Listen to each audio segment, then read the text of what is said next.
ብዙዎቻችን የሌሎችን ህይወት እየተመለከትን እነሱ ጋር ያለው እኔ ጋር ለምን የለም ብለን የምናማርርባቸው ጊዜያቶች አሉ አይደል? በጣም አለ። ነገር ግን ትልቁ ስህተታችን ሌላው ሰው ያገኘውን ነገር ስናይ፣ እነሱ ጋር ያለውን ነገር ስናይ ያጡትን ነገር አናይ፣ ያንን አናስተውልም። ሰዎች ናቸው። አላህ ሁሉን ነገር አያሟላላቸው።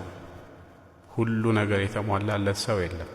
ዱንያ ላይ እንደዛ የሚኖር ማንም የለም። የሆነ ነገር ሲያገኝ የሆነ ነገር ደግሞ ከጎን ያጣው ነገር ይኖራል። እኛ ጋር ደግሞ ያጣነውን ነገር ስናስብ የሰጠንን ነገራቶች እንዘናጋቸዋለን፣ ችላ እንላቸዋለን። ምናልባት እኮ እነዛ ነገሮች ሌሎች ሰዎች የሚመኟቸው ነገሮች ሊሆኑ ይችላሉ። በዱዓቸው አላህን እየተማጸኑ ያ ረቢ ያ ረቢ ይሄን ነገር ስጠኝ እያሉ የሚማጸኗቸው ነገሮች ሊሆኑ ይችላሉ። ሐላችን ይሄ ነው የብዙዎቻችን። የኛ ተራ ቀን እንዲሁም እናሳልፈው ቀን የሌሎች ሰዎች የህይወት ምኞት ሊሆን ይችላል። ዛሬ እኛ በጤና መራመዳችን፣ ማታ በሰላም መተኛታችን፣ በጣም ብዙ የሆኑ ሰዎች ህመምተኞች፣ ችግር ላይ ያሉ ሰዎች በዱዓ አላህን እየጠየቁ የሆኑበት ነገር ሊሆን ይችላል። የሰው ልጅ ሁልጊዜም ከሱ በላይ ያለውን ካየ አይኑ አይጠግብም፣ ልቡም አይረጋጋም። ከኛ በታች ያሉትን እኛ ያገኘነውን ያጡትን ስንመለከት ግን የተሰጠናቸውን ጸጋዎች ትክክለኛ ዋጋቸውን እንረዳለን። አሃ ለካ ብዙ ነገሮች አሉኝ እንላለን።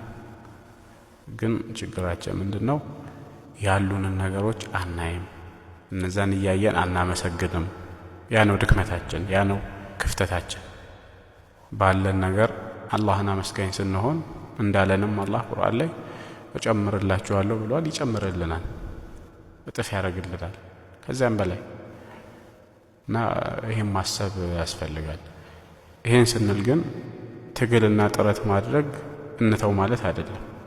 ሌሎች ጋር ያየነውን መልካም ነገር እንዲኖረን መልፋት ጥሩ ነው።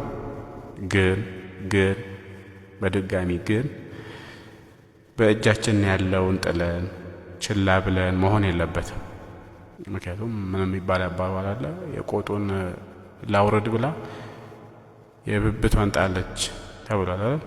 እንደዛ እንዳይሆንብን ሰዎች ጋር ያየነውን ነገር ለማግኘት ስንለፋ ስንጥር እነዚያ የያዝናቸውን ጸጋዎች ደግሞ እየጣልን መሆን የለበትም። ያው ካልሆነ በኋላ ላይ ዞረን ተመልሰን እንደገና በፊት የነበረንን ነገር መመኘት ውስጥ እንገባለን። ያለንን እያስጠበቅን ከዚያ ሌላውን ደግሞ ለማግኘት መልፋት መጣር አለብን። ግን በተጨማሪ ጭንቃችን ያ ነገር ብቻ መሆን የለበትም። ምናልባት ያ ለማግኘት የምንጥረው ነገር የምንለፋው ነገር ለአላህ ብለን የምንጥርለት ነገር ካልሆነ በስተቀር ይሄ ምድራዊ ያልሆነ ለአኺራችን ብለን የምንለፋለት ነገር ከሆነ እሰየው፣ ጭንቃችን ይሁን። ከዚያ ውጭ ግን ለትንሽ ጊዜ ተገኝቶ ለሚያልቅና ለሚያልፍ ነገር ስንጠበብ ስንጨነቅ መኖር የለብንም። እንግዲህ አላህ የጎደሉብንን ነገሮች ሰጥቶ ልባችንን ያስደስትልን፣ ያለንንም ነገር ይጠብቅልን።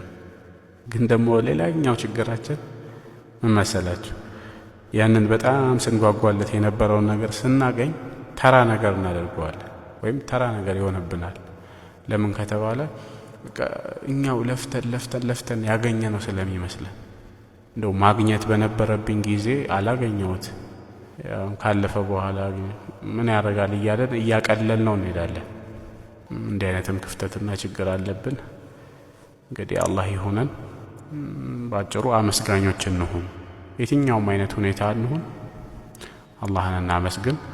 ያጣነውን ነገር አላህ ይሰጠናል፣ ያለንን ነገር ይጠብቅልናል። ማመስገንን ከተውን ግን አልሐምዱሊላህ ማንል ከሆነ ሁሌ እያማረርን የምንኖር ሆነን ነው የምንቀረው።